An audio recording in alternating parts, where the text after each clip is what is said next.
दोस्तों, स्वागत है आपका अपने यूट्यूब चैनल एफएमसी खैर में।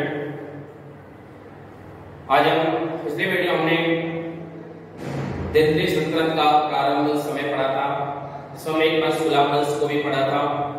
आज हम फिर चर्चा करेंगे आगे 4 वंशों के लिए। तब तक आप वीडियो को अंत तक बने रहिए और हमारे चैनल एफएमसी खैर अलीगढ़ को सब्सक्राइब कर दीजिए, लाइक कीजिए और अधिक से अधिक कमेंट कीजिए।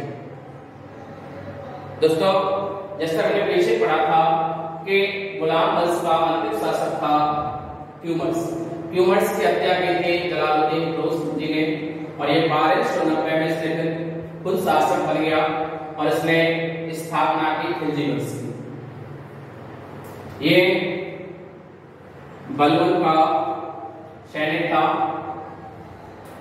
1296 ईस्वी तक इसका शासनकाल रहा। इसके बारे में एक विशेष बात है कि जलालुद्दीन फिरोज खिलजी सबसे वृद्ध शासक था। ये इनके बारे में सबसे ज्यादा महत्वपूर्ण है। सबसे वृद्ध शासक कौन था? वो था जलालुद्दीन फिरोज खिलजी। जलालुद्दीन फिरोज खिलजी 70 वर्ष की उम्र में शासक बना। 1296 ईस्वी में इसकी मृत्यु हत्या कर दी गई थी। कहा जाता है कि इसका एक भतीजा था, जलालुद्दीन फिरोज खिलजी का भाई था शिहाबुद्दीन खिलजी। शिहाबुद्दीन खिलजी की मृत्यु हो गई थी। इसका एक बेटा था शिहाबुद्दीन खिलजी का अलाउद्दीन खिलजी।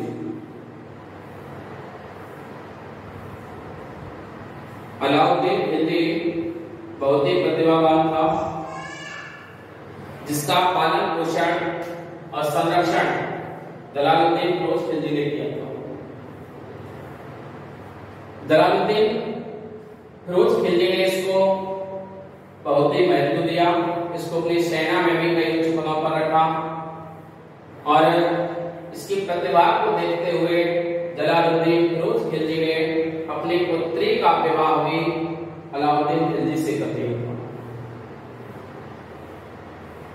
जब इसको कई युद्धों में महत्वपूर्ण भूमिका निभाई अलाउद्दीन खिलजी ने, जिसको एहसास हो गया कि मैं भी शासक बनने के लायक हूं, और 1296 ईस्वी में अलाउद्दीन खिलजी ने जलालुद्दीन फिरोज खिलजी की हत्या कर दी। जलालुद्दीन खिलजी ने इसको पालन पोषण करना बड़ा किया था, इसलिए उसी की हत्या करके स्वयं जाकर गद्दी पर बैठ गया अलाउद्दीन खिलजी को दूसरा सिकंदर कहा जाता है।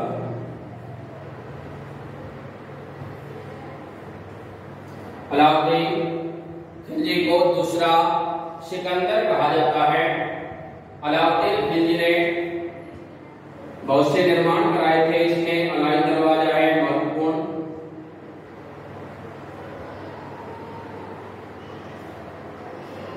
सीरी कोट है, इसके बाद सीरी कोट है, अलाई दरवाजा है, जमात खाना मस्जिद है,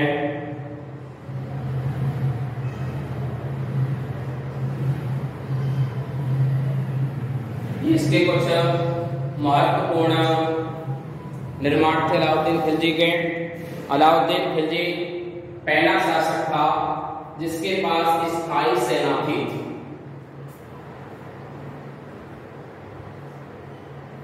स्थायी सेना वाला पहला शासक था और इसके यहाँ पे सैनिकों को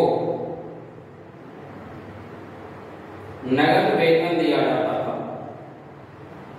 इससे पहले सैनिकों को नगद वेतन नहीं दिया जाता था। उन्हें वेतन के बदले में भूमि दी जाती थी, जिस प्रथा को इक्ता कहते थे।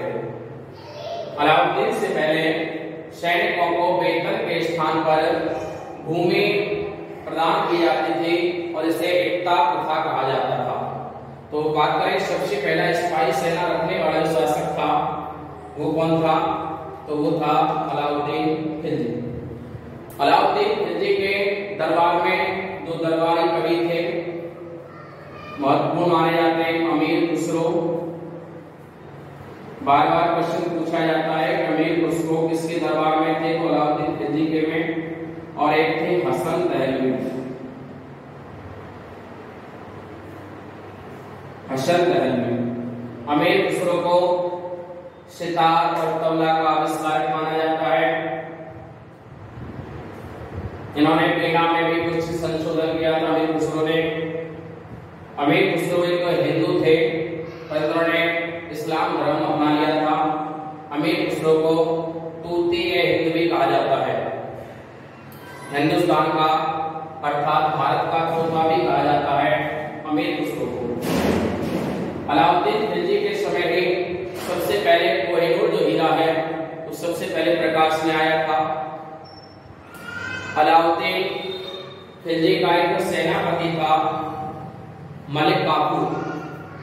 मलिक काफूर 1310 ईस्वी में मलिक काफूर ने तेलंगाना के शासक थे प्रतापरुद्र देव।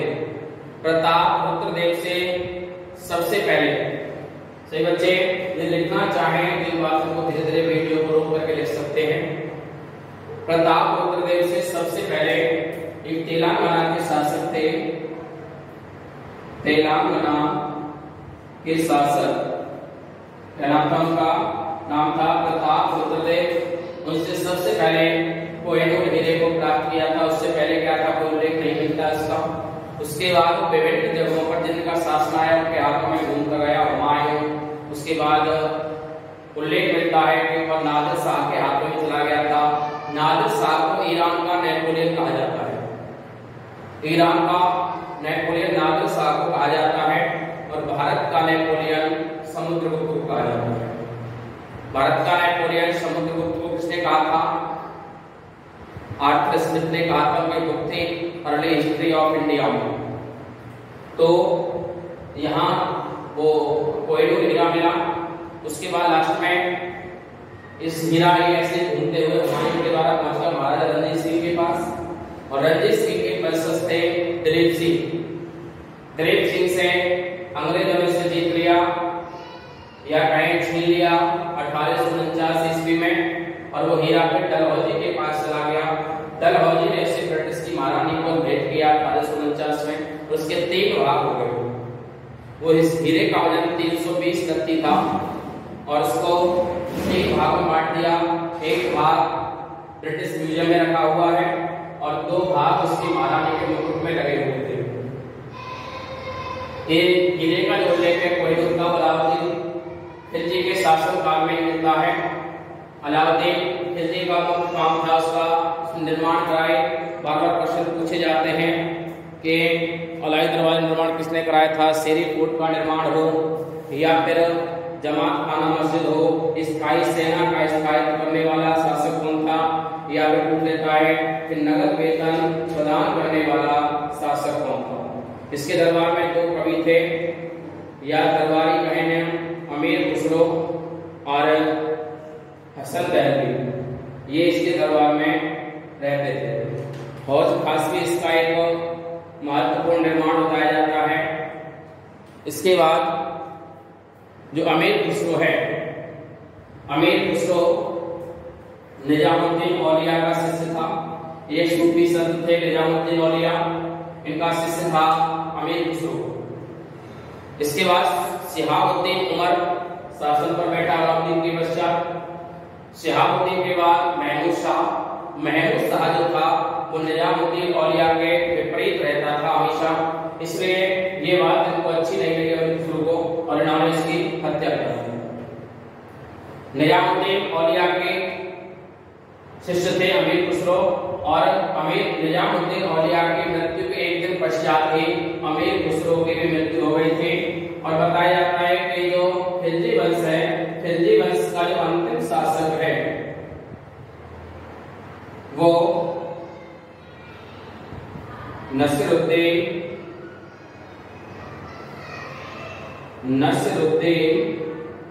खुसरो खान। खुसरो खान उस किताब में लिखा हुआ है कि नसीरुद्दीन खुसरो खान अमीर खुसरो भाई दूसरा नाम था और इसने महमूद शाह की हत्या करके स्वयं शासक बन गया था, परंतु ये जाल तो नहीं टिक सका। ये अप्रैल से सितंबर तक 1320 ईस्वी में अप्रैल से सितंबर तक शासक रहा था। उसके पश्चात दिल्ली सल्तनत में उदय होता है तुगलक वंश का। तुगलक वंश में, खिलजी वंश में कुल 5 शासक थे और तुगलक वंश में 9 शासक होते हैं। तो हम यहां से बात करते हैं तुगलक वंश की। नसरुद्दीन खुसरो खां की मृत्यु के पश्चात तुगलक वंश का स्टार्ट हुआ। तो हम बात करते हैं तुगलक वंश। तो तुगलक वंश का जो है वो गियासुद्दीन तुगलक से शुरू होता है। गियासुद्दीन तुगलक का वास्तविक नाम गाजी मलिक था। इसका वास्तविक नाम गाजी मलिक था। सबसे पहले भारत में डाक व्यवस्था की शुरुआत गियासुद्दीन तुगलक के समय से शुरू हुई थी और गियासुद्दीन तुगलक ने एक शहीद निजामुद्दीन थे दिल्ली के, उनको एक मैसेज भेजा था कि आप दिल्ली छोड़ दें। तो कहा जाता है इसी के समय दिल्ली दूर है। जो नारा दिया था वो निजामुद्दीन शेख ने दिया था गियासुद्दीन के लिए, दिल्ली दूर है। इन्होंने भी 5 वर्ष शासन किया 1320 से और 1325 तक।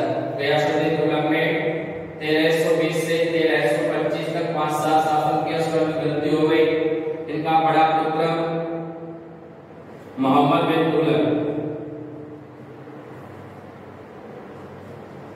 तुगलक शासन पर बैठा और उसने मोहम्मद बिन तुगलक एक बहुत ही योग्य शासक था।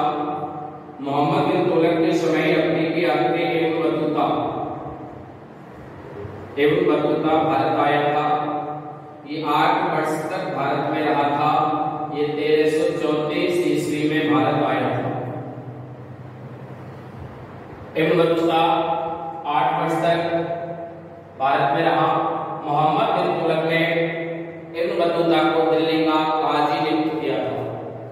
दिल्ली का काजी नियुक्त किया था और एक धर्मनिरपेक्ष राष्ट्र की स्थापना की थी।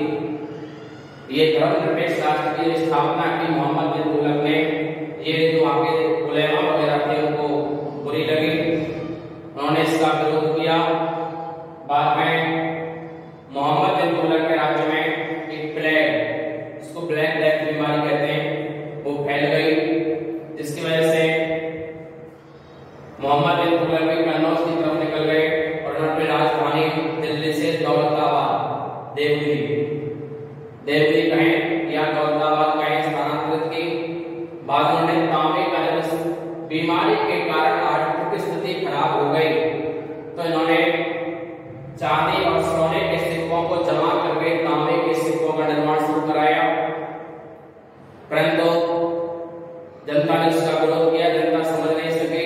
धीरे धीरे इनके राज्य में आर्थिक स्थिति खराब हो गई और 1351 ईस्वी में मोहम्मद बिन तुगलक की मृत्यु हो गई। मोहम्मद बिन तुगलक के बारे में कहा जाता है कि इन्होंने चांदी के सिक्कों को स्थान पर तांबे के सिक्कों को शुरू किया था और इन्होंने धर्मनिरपेक्ष राष्ट्र की स्थापना की थी।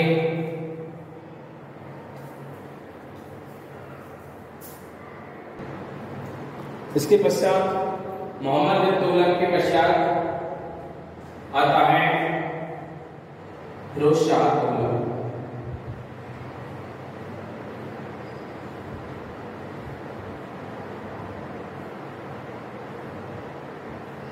देखिए, मोहम्मद बिन तुगलक का जो वास्तविक नाम था वो जौना खान था, ठीक है। और हमने पीछे भी पढ़ा था अलाउद्दीन खिलजी। अलाउद्दीन खिलजी का भी वास्तविक नाम अली गुरसत था। अली गुरसत था और हमने बताया था मोहम्मद बिन तुगलक ने अपनी राजधानी को दिल्ली से दौलताबाद स्थानांतरित किया था। इसके मौत के पश्चात इसकी मौत हो गई 1351 में।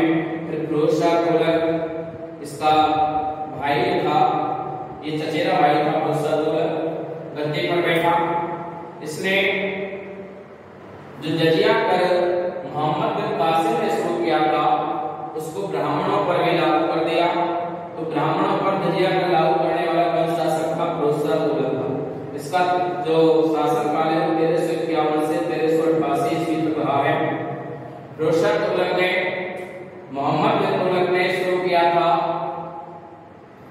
धर्मनिरपेक्ष राष्ट्र की स्थापना, जिससे उलेमा जो थे वो नाराज हो गए थे।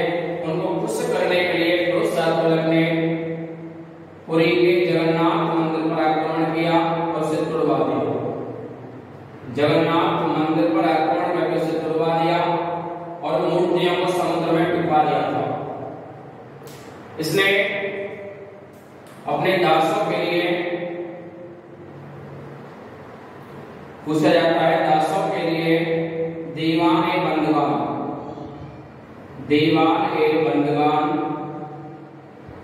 निर्धन गरीब लोगों के लिए हॉस्पिटल में अस्पताल खुलवाया था दारुल सफा के नाम से। ये खैराती अस्पताल है, खैराती अस्पताल। ये किसने बनवाया था? फिरोज शाह तुगलक ने। इसके गरीब और निर्धन लोगों के लिए इसने एक दीवान-ए खैरात की भी स्थापना की थी दान देने के लिए। दीवान-ए खैरात की स्थापना की थी फिरोज शाह तुगलक ने। इससे गरीब और निर्धन लोगों को, बच्चों को, महिलाओं को आर्थिक सहायता दी जाती थी। इसके बारे में कहा जाता है फिरोज शाह तुगलक ने 5 नहरों का निर्माण भी कराया था अपने शासनकाल में। सिंचाई की व्यवस्था को दुरुस्त करने के लिए फिरोज शाह तुगलक ने भी स्थापना रोजगार कार्यालय की स्थापना कराई अपने शासनकाल में। रोजगार कार्यालय, इसके बाद पीडब्ल्यूडी की स्थापना भी फिरोज शाह तुगलक के शासनकाल में हुई और फिरोज शाह तुगलक के शासनकाल में ही मैरिज ब्यूरो की भी स्थापना हुई थी। चलिए बात करें रोजगार कार्यालय, पीडब्ल्यूडी और मैरिज ब्यूरो। ये फिरोज शाह तुगलक के समय में शुरू हुए। फिरोज शाह तुगलक ने नगरकोट के शासक को भी अपने अधीन कर लिया था और अंततः 1388 ईस्वी में इसकी मृत्यु हो गई। यहीं से लगभग तुगलक वंश का समाप्त हो चुका था। इसके बाद कुछ शासक हुए। कुल इसमें 9 शासक आते हैं तुगलक वंश में। इसका यदि बात करें तो वैसे अंतिम शासक जो था वो अलाउद्दीन शाह। इस वंश का जो अंतिम शासक था वो अलाउद्दीन शाह था। इसको अलाउद्दीन सिकंदर शाह प्रथम भी कहते हैं। इसके पश्चात नासिरुद्दीन नुसरत शाह और नासिरुद्दीन महमूद शाह 2 लोग और हुए। यदि बात करें इसके 2 शासक हैं अंतिम एक साथ रहे, नासिरुद्दीन नुसरत शाह, ये फिरोजाबाद का शासक बना, और एक महमूद शाह, नासिरुद्दीन महमूद शाह, ये दिल्ली का शासक बना। इसने 4 साल शासन किया 1394 से 1398 तक और ये 1394 से 1414 तक शासक काल। ये अंतिम शासन था महमूद शाह। इसका पूरा नाम था नासिरुद्दीन महमूद शाह। ये अंतिम शासक था तुगलक वंश का। यहाँ हमारा तुगलक वंश समाप्त होता है। बात करें सैयद वंश की तो ये इसके संस्थापक थे खिज्र खां। ये शिया वंश का प्रथम शासक था दिल्ली सल्तनत में। और सैयद वंश का इसको ज्यादा खास उल्लेख आता नहीं है। और इसका अंतिम शासक अलाउद्दीन आलम शाह था। इसका अंतिम शासक पूरा नाम इसका अलाउद्दीन आलम शाह था, इसका अंतिम शासक। इसका याद रखेंगे शिया वंश का पहला वंश का शासक था खिज्र खां। यहाँ टोटल 4 शासक हुए और अंतिम शासक जो था वो था अलाउद्दीन आलम शाह। यदि इसकी बात करें तो यहाँ पर 7वां शासक था अलाउद्दीन सिकंदर शाह और उसके बाद 2 लोग हुए नसरुद्दीन नुसरत शाह और नसरुद्दीन महमूद शाह। ये सैयद वंश से खत्म हो जाता है। बात करें तो बैलोर लोधी ने स्थापना की लोधी वंश की। अलाउद्दीन आलम शाह के पश्चात बैलोर लोधी वंश की स्थापना ये अफगान का था। ये लोग थे जो लोधी वंश, ये अफगान का वंश था। ये बहुत ही शासक और वीर लोग थे।